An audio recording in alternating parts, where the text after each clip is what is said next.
Hello guys, welcome back to my YouTube channel. It's your girl Ndungu on Inspire and Give Hope Show. Today I have guests here. I hope you remember them, Mr. and Mrs. John Musumba. They are here with us today, and I hope you have been well since the last time we saw each other. Mmekuwa salama? Mko poa? We thank God. They have been well, and on this show today we are going to discuss another sensitive matter that they went through, and I hope you guys who are there watching us that you'll be able to learn from this. You'll be able to help someone out of whatever that you're going to discuss here today, because I believe in three things. It's either it has happened to you, it has happened to someone you know, or it is happening to you. So I hope guys that on this show today that you'll be able to learn something out of it, na mtaweza kusaidika na utaweza kusaidia mtu mwingine hapo nje ambaye anapitia changamoto ambayo waliweza kupitia, and they are going to share it with us. Remember guys, on our last episode they discussed about how they were able to bring up a doll as a child for 7 months. I don't know what drove them to that idea, or drove them to that idea of having that doll and acting as a child to them, to conceal mtoto ameweza kupumzika na ili watu wengine wasiweze kujua. Whatever that drove them to that, I don't know. Maybe they are going to share with us, and it is also in conjunction with the story that they are going to share with us today. So guys, before I waste so much time, let them introduce themselves again, na waweze kutuambia vile walipoteza mtoto, what drove them to the next step that they took. So Mr. and Mrs. Musumba, karibuni sana. Asante. Kwa majina naitwa John Musumba Nyamut ama Baba Sheila. Huyu mke wangu Masi Wanja, na naweza anza na hapo pali tulipoteza tukaenda kwa hiyo option ya kuadapt. Kitu ambacho ilitufanya tuende tuadapt ni kwa sababu hatukujikubali mara ya kwanza. Hatukukubali ati tumekosa. Sasa mimi ndio nilikuja na hiyo idea ya kusema I will do an extent ya lazima Masi apate mtoto wa kulea, angalau tufiche aibu. Na ilikuja baada ya kulea doli kwa muda, na tulikuwa tunajiuliza sasa, si watu watauliza huyu mtoto mbona hatukangi. Sasa that was the only answer that we had as an option. So tukaanza tulianza na children's home hapo pande ya Limuru, ambapo tuliconnectiwa na dada ya Masi, na katuonyesha, tukaanza hiyo process. Hiyo process haikuwa mzuri kwa sababu hatukupata chenye tulitaka. Tuligaramika venye walitaka to an extent. I think Masi anaendelea kutoka. Kabla Masi endelee, Mr. John, ukisema muliachukua huyu mtoto ndio muweze kuficha aibu, munaficha aibu kutoka kwa marafiki, kwa familia, ama kutoka kwa kina nani? Sio kwa familia.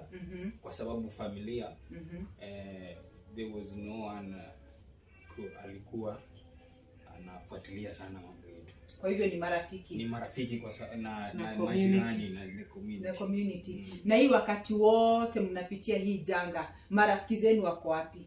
Niwarudishe nyuma kidogo. Kuna wakati mlisema the last child mwenye mlipoteza baby gift, mlikaa hospitali for a whole year. For this 1 year, where were your friends? How did you manage in the hospital? Mlimanage aje kulipa bills za a whole year? Masi akaweza kwenda CS, Masi akaweza kubaki hospitalini wakati Hope gift anashughulikiwa pande ya Kenyatta. How did you manage all this? Mlisaidiwa na marafiki, relatives? How did you manage all this? Naweza sema marafiki. Kuna marafiki ambao tulikuwa tunafanya nao kazi. Kwa mfano kuuza shamba. There were some deals tulikuwa tumeshaingia.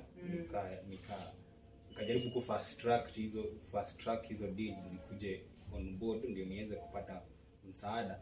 So nilikuwa na involve friends a little bit. But venye nilisema tulikuwa tukienda OC, kwa mfano tumeenda this certain period of time, tumeenda OC tukatreatiwa, tukapata diagnosis, tukapatiwa dawa, then unarudi nyumbani that same night, that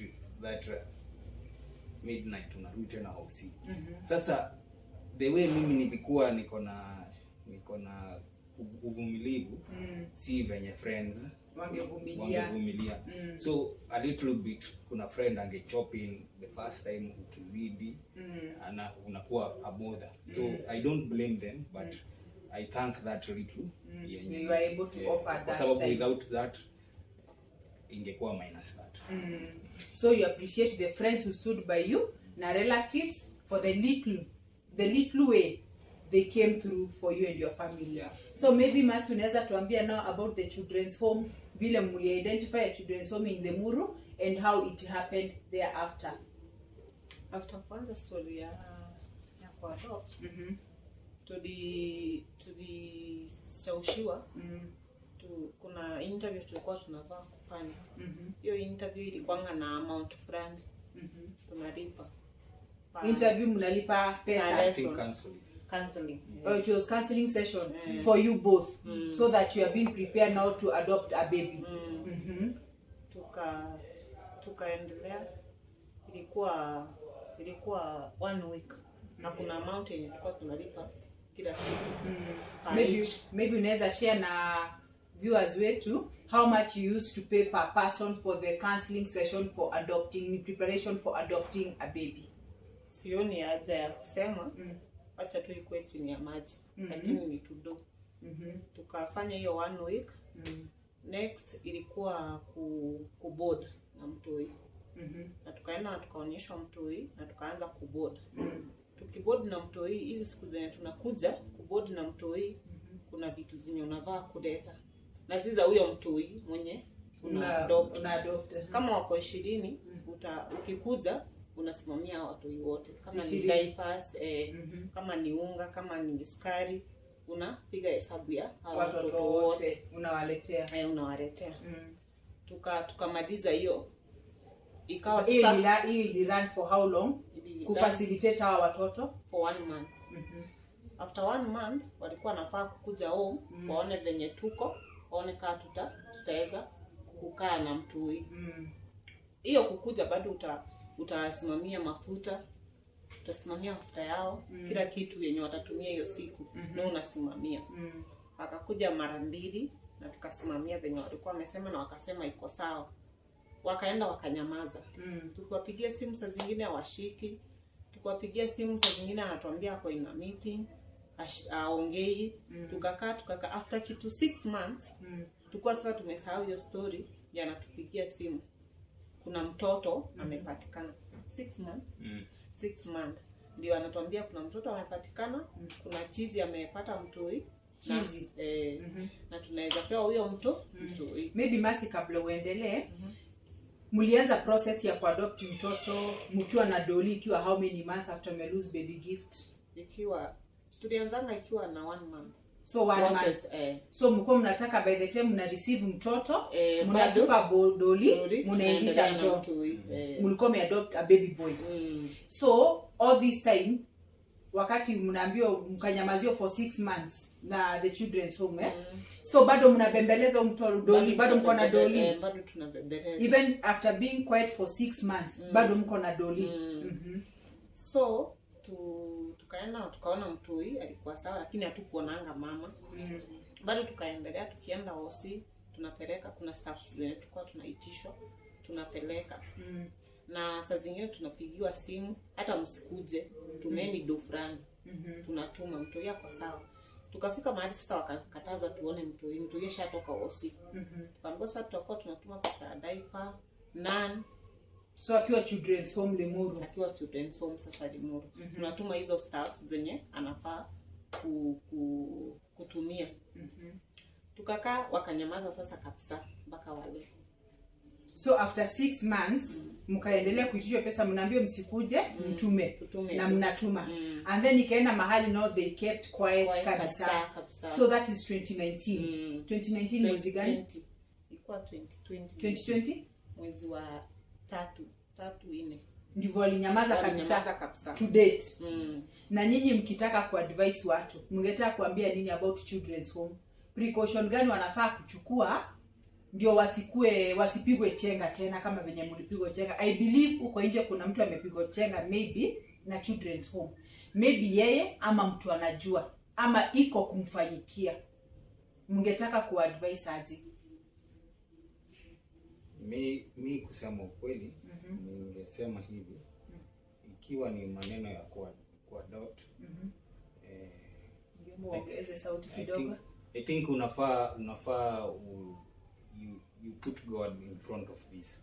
Kwa sababu ingekuwa ni maneno ya kukua intelligent in approaching this, tungekuwa na mtoto siku ya leo. Lakini we did all our intelligence, tulikuwa tunafuatilia, tulikuwa tunafanya investigations, but it lacked, tukupata hiyo. But tungekuwa, mimi naweza advise mtu kama unataka kuadapt, for example umepata rafiki ambaye ako willing, ule ko face to face, you are talking to the parents mwenye anataka ku release mtoto wake face to face, I think that one I can give a go ahead. But kufuata this children's home, tulifanywa vibaya. This is just Kenya, tulifanywa vibaya. So siwezi advise mtu, sijui kama they are clean children's home outside there, but yenye tulipatana nayo, the experience was not good. The experience that you received there, it was not good. Na hatukufuatilia kwingine ati kutafuta children's home nyingine. We lost hope in the first children's home, na tukawachana na hiyo. Masi, unaweza sema aje about children's home? Watu wenye wanajipanga kwenda kuadopt mtoto, ama amepitia jambo kama hilo na pia akakuwa duped, ama rafiki yake amepitia, ungetaka kuadvise aje watu about children's home? Unaweza taka mtu akuwe akijua about children's home, like wasirudie ile makosa mlifanya, ama kuna zile red flags ambazo maybe mliona.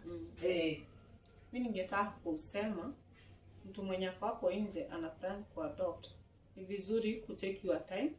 Unatafuta mtu mwenye labda amewahi fanya hivyo, akuadvise, akwambie venye kunaendanga. Juzi tulikuwa na mbio, tulirush juu ya ile situation yenye tulikuwa. That why nafikia tulipitia hiyo yote. So ni vizuri kutafuta advice kwa mtu mwenye anajua, anaelewa hii maneno. So your advice is you should not rush kuadopt mtoto. First tena urudi ufanye due diligence, ufanye investigation, ujue process ya adopting vile huwa, na uombe advice kwa maybe mtu mwenye amefanya adoption before, ama anyone with an idea about adoption. Sure. So going forward, mipango yenu ni gani about now a child? Mnapanga kuadopt tena? Mmekufa moyo? For now, tungependelea tungekuwa na uwezo wa kuadopt. Tunapenda watoto na tunatamani. For now hatupangi kupata mtoto haraka.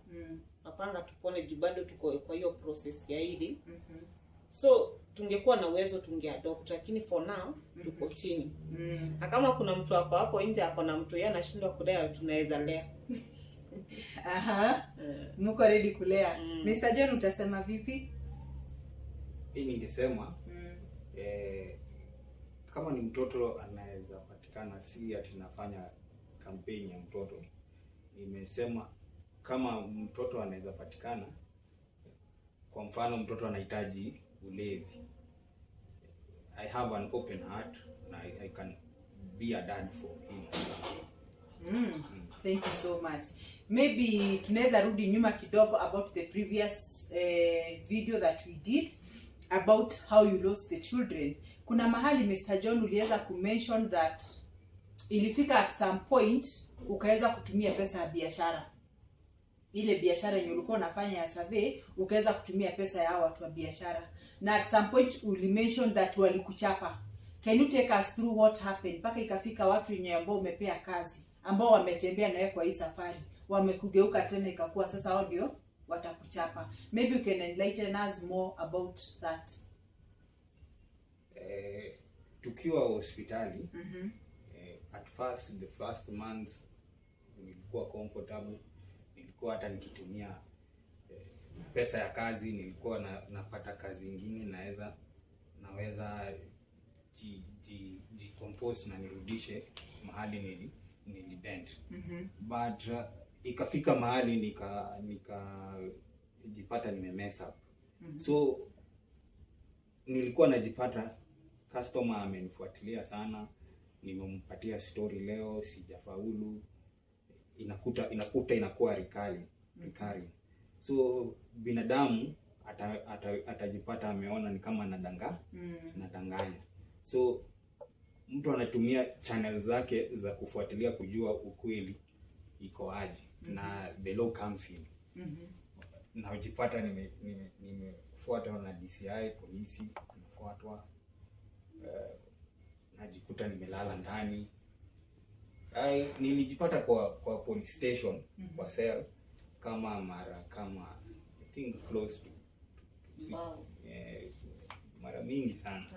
Nimejikuta mara that within that 2019 wakati mko mnapitia hiyo shida ya mtoto Masi kulala hospitali na ikafikia mpaka mtoto kuaga. Kwa sababu unaweza kuta nimepata kazi fulani, kwa mfano it's an example, kwa mfano 20 acres. These 20 acres na katakata portions, 20 portions. This is 1 acre, 1 acre, 1 acre. You know these are 20 clients.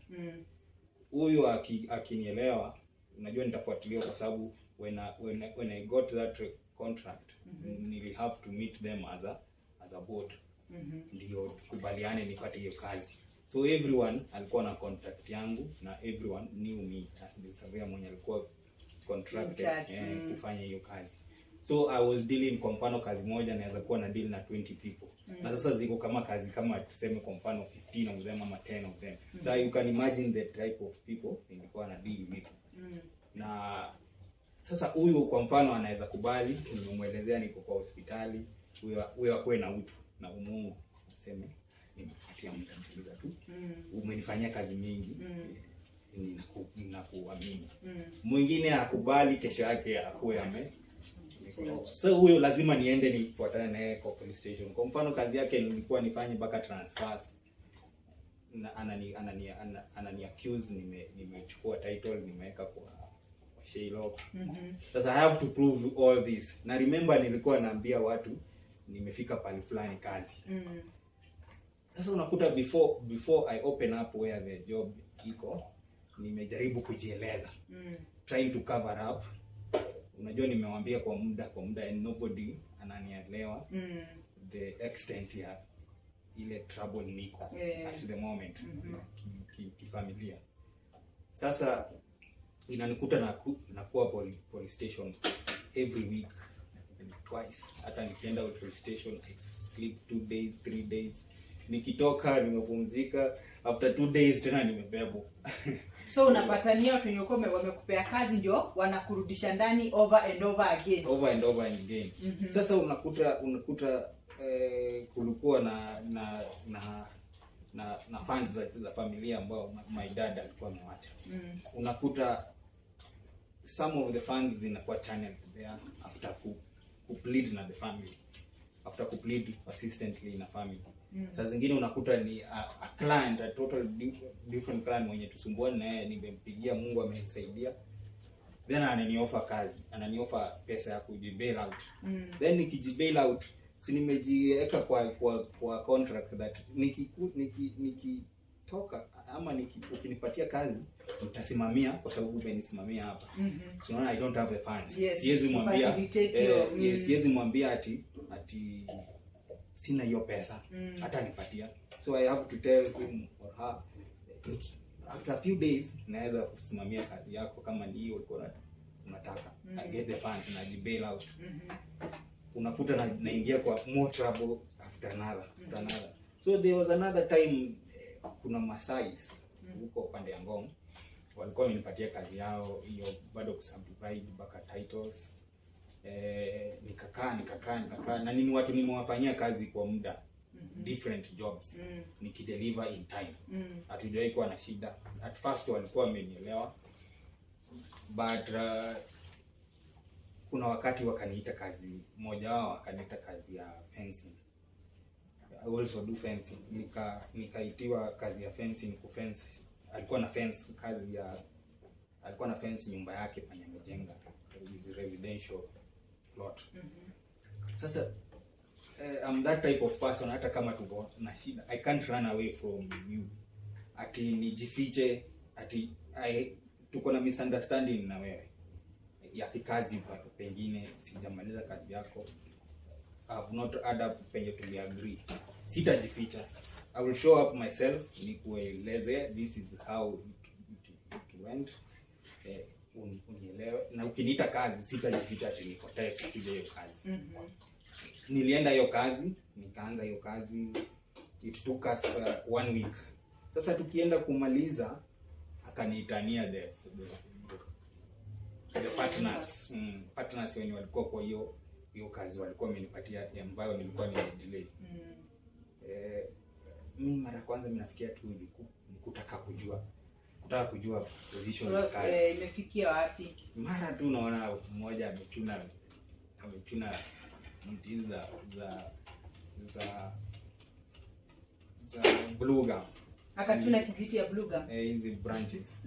Anachuna mbili, anachuna tatu. Yashindwa nini? Na kitu inaniambia nikimbie. Sitaki kukimbia. Niko na wafanyikazi kwa kazi. The job iko bado inaendelea. Ya fencing. Ninanyamaza tu. All of a sudden wakaanza kuniinterrogate. Na hapo ndio walianza kunipiga interrogate. Na title sikuwa pale nilikuwa nimwambia nimefikisha, sikuwa nimefikisha. So the persistence ya kupigwa ilituma nika open up the real truth. Uko open up sasa kuambia sikuwa nimemaliza challenge, uko mmaliza kazi na ile shida ulipitia. Kwa sababu nilikuwa na try different times kwa sababu alikuwa na balance yangu. Unajua ukipatiwa kazi, kwa mfano unapatiwa a certain deposit, some 30%. Ufanye kazi ufike pale fulani. Sasa mimi nilikuwa najaribu venye watanitolea a certain percent nipeleke. Hata I was willing to take them hata kwa registry. Walipie. Sasa hatukuwa reach and understanding. Sasa nikapigwa, nikapata marks, nika open up. Wife alikuwa home, nikapiga, nikamwambia anisaidie venye atachukua hiyo title aniletea tuwapatie hiyo mother title, ndio waache kuni accuse nimefanya Shylock ama iko kwa loan. Them to go to that extent ya kunipiga. They were very sure hiyo duration ambayo nimechukua kudeliver hii title iko kwa Shylock. According to them walikuwa sure umepeleka Shylock ukapata pesa sasa. Unajua wako wana understand nimekuwa nikideliver. Despite anything, sijawahi leta challenges on board. Nimekuwa nikideliver. Sasa walikuwa wanasema niko na hii title iko kwa Shylock. At that time nilikuwa na gari. Na hii gari ilikuwa bado the same process. Mtu ananipatia kazi, nimfanyie nikimaliza hii kazi napatiwa logbook. So physically niko na gari ya deliver kazi na yako na logbook. Nikimpatia titles, ukimpatia titles sasa ni kama hii baada ya kupatia pesa malipo yako ilikuwa ni gari. So nikupatie gari unifanyie hii kazi, instead of me paying you, I give you this vehicle. Sasa status kulingana na venye watu walikuwa wananiona, walikuwa wanaona status yangu bado iko sawa. Iko okay. Hata despite nilia aje niseme niko na shida, the type of car naendesha, mtu anaona huyu ako sawa. Ako tu sawa. So it was very difficult for them to understand. Baka to an extent wakichapa wakapata title, wife akaleta. Akaonyesha title. Wanaanza tena msamaha. So they apologized. Because they came to learn that you are a true person. Na hujakuwa ukiwachezea. It was true whatever you are saying. To be sincere, I have witnessed some surveyors ama lawyers mwenye ukipatia, you know, when a person brings documents property yake, I get all the documentation za hiyo property, and I've witnessed lawyers and surveyors ambao wanajipata wanajibenefit from it in a bad way. Sasa mimi my conscience ilikuwa ikinserve right despite the challenges you are going through. So I was willing hata to go to an extent ya kujitetea aje, ya just to clean your name, just to clean my name, na bearing the fact that the property ambayo tunaongea iko safe kabisa. So thank you so much, Mr. John, and I'm really sorry for what you went through in the hands of the other surveyors. So as ulikuwa umesema kwa previous video, mtu yote ako na kazi ya usurvey angetaka kukuoffer, as we are speaking, mikono yako iko clean, ukipatiwa kazi utadeliver on time na with no delays. Umeweza kusort mambo yenye ilikufanyikia pale nyuma, bearing ilikuwa 2019 2020, umeweza kukamilisha, and as we are speaking hakuna kazi ya mtu iko pending. Kwa hivyo ukipewa kazi saa hizi utaweza kufanya kazi na kuitimiza kulingana na ile wakati agree na mteja wako. Ni kweli kabisa. So ningetaka muambie watu pale nje, anyone who is willing, who is in the process ya kuadopt mtoto, your final word vile unaweza wa advice about children's home. Kuna wengi wanataka kuadopt but they don't know how. They don't know the legal processes that normally take place. They don't know which office to go to. They don't know who to talk to. Maybe mnaweza wa advise out of your experience, from what you have learned, from what you have been able to gather in that process. Mnaweza advise aje mtu hapo nje the process ya unafaa kufanya hivi, process ya adoption usifanye hivi, fanya hivi. Maybe you can advise someone out there. If it is an advising, I can advise people to take their time. Na their requirements ambapo tulikuwa tunaambiwa, you have to have a religious leader and kuna chief. So me, I can advise people like this. If it is a chief, go to a chief ambaye amehusika kwa this process, ambaye ameifanya ikakuwa successful, mwenye alikuwa in that process akapata mtoto mwenye alikuwa anataka. If it is a religious leader, look for a religious leader ambaye ameshughulika na hii process ya adoption. Ndio akuadvise on the way forward. Kushinda kwenda alone. As we went alone, as green as we were, and tulipatana na chenye tulipatana. So mimi siwezi taka mtu mwingine apatane na chenye tulipatana.